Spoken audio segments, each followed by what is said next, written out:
Hello everybody. So today we are going to work in my sketchbook. I've been wanting to do a seahorse. So I've kind of drawn it out. And I've decided to use these markers. I got a variety, but basically I've got some Posca, and I have some that are very similar to that, but these are called graffiti. And then a couple of, let's see, I'm using this because of the color, but it's deco. I don't know if you can see that or not, but deco. And then this one is Arteza. So, and they're basically acrylic markers. So you really could use any type of marker you want to use. I just am choosing to do that today. So, who has been to the beach so far? Oh, and I'm going to use for the eyeball, I'm going to use just a Sharpie. So how many of you guys have been to the beach?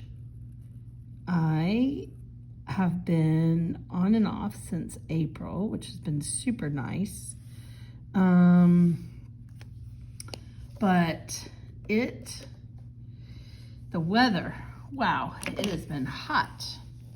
I know it's been super hot at other places in the country and, well, really the whole country. I think we might have made some records this year, but, when I'm doing the eye, I really like to have that glint.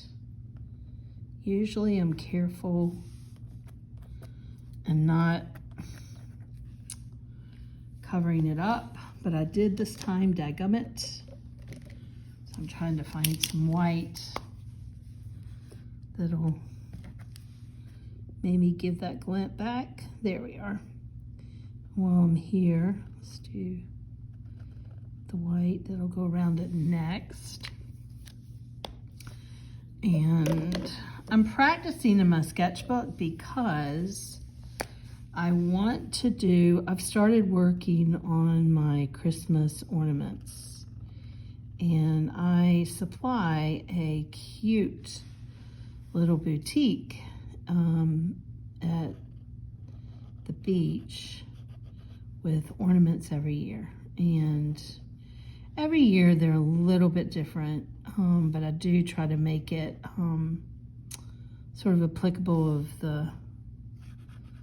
what you might see down at the beach. And of course you always have to have some sea creatures, right? So that is what I'm doing with this today, is I just wanted to play with some color. We haven't done any sketchbook work in a while, so I really wanted to kind of play around with this. I actually looked online to see what the holiday colors were this year. I have no idea who comes up with this stuff, but my daughter is a designer, so I know that, there are stuff that's out there.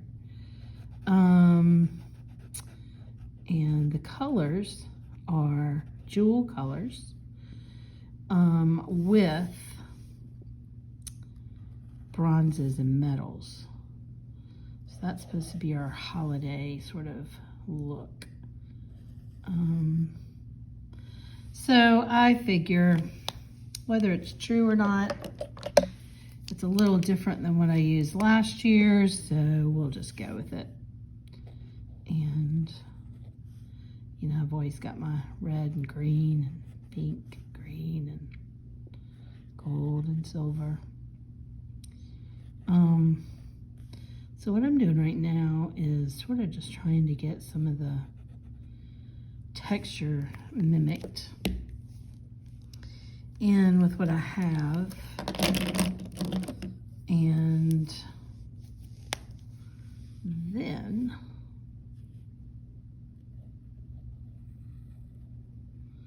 I'll add in the color.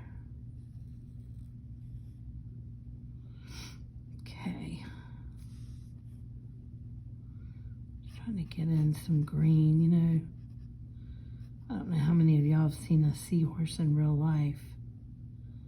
None of these colors are, of course, a part of it, but I love having fun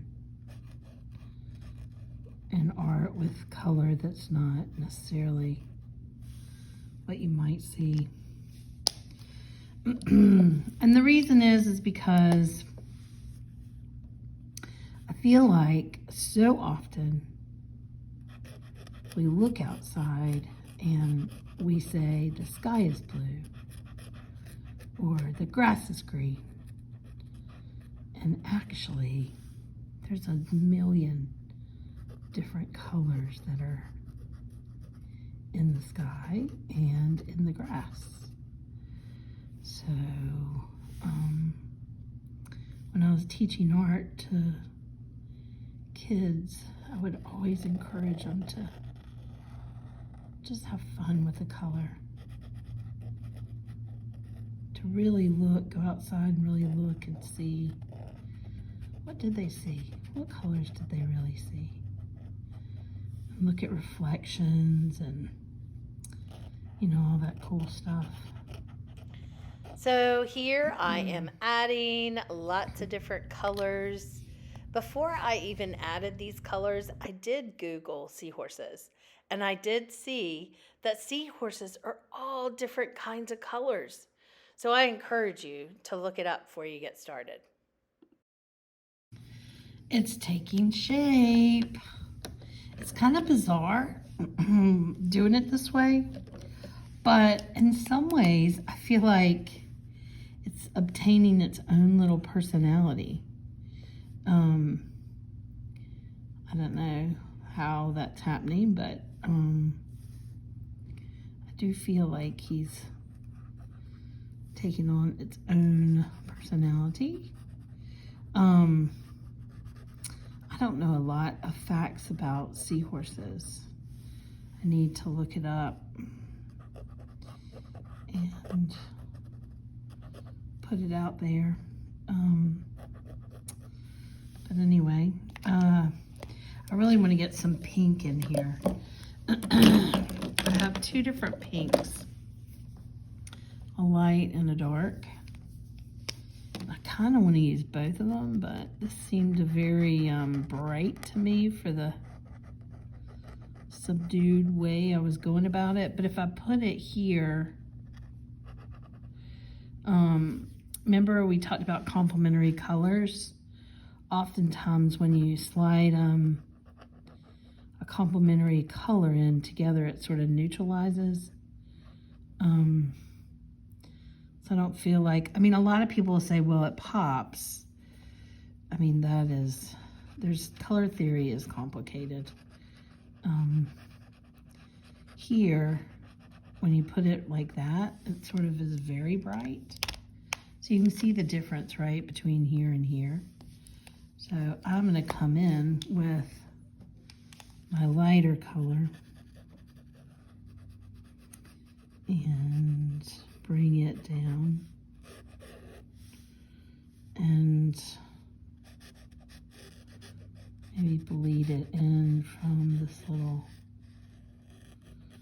vein I've got going on over here.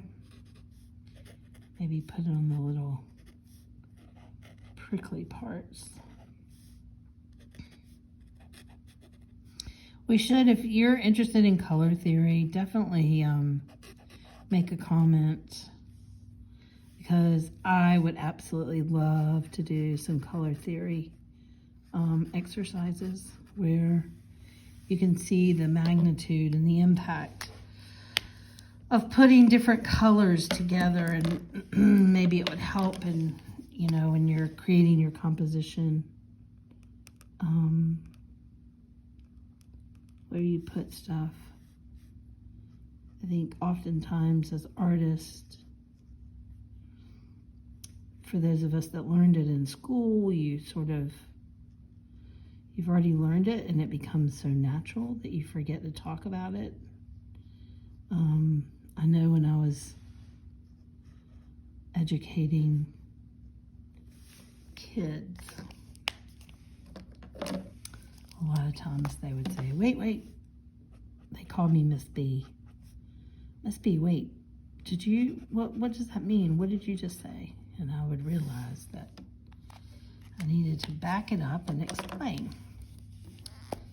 So I'm gonna put this on the fast thing to get a little more color in, and if you're doing yours with me, coloring your seahorse, tell me what colors you used and why. I think that's always so cool to hear what other artists have done and why. And how about some interesting facts about these seahorse? They're found in tropical and temperate waters all across the globe, and they range in length from more than a foot to under an inch. There's more than 40 known species of these horses of the sea recorded by scientists to date. And yes, they're considered fish, even though they do not have scales.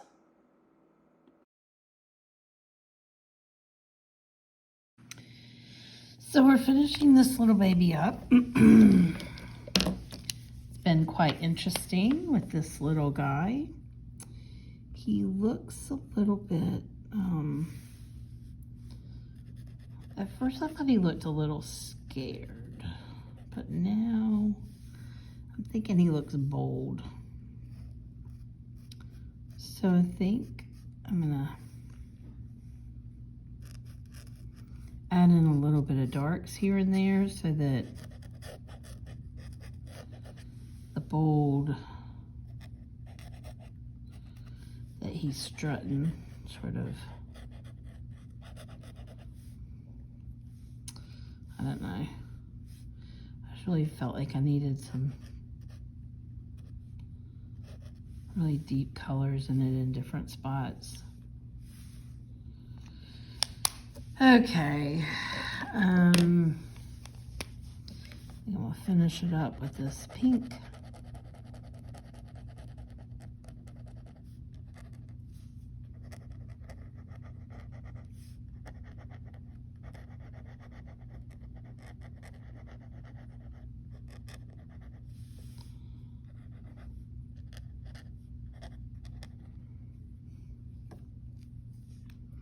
And there he is.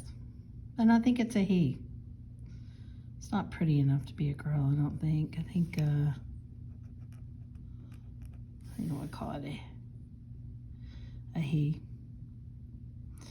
And there you have it. A seahorse. I hope you guys are having fun in your sketchbook.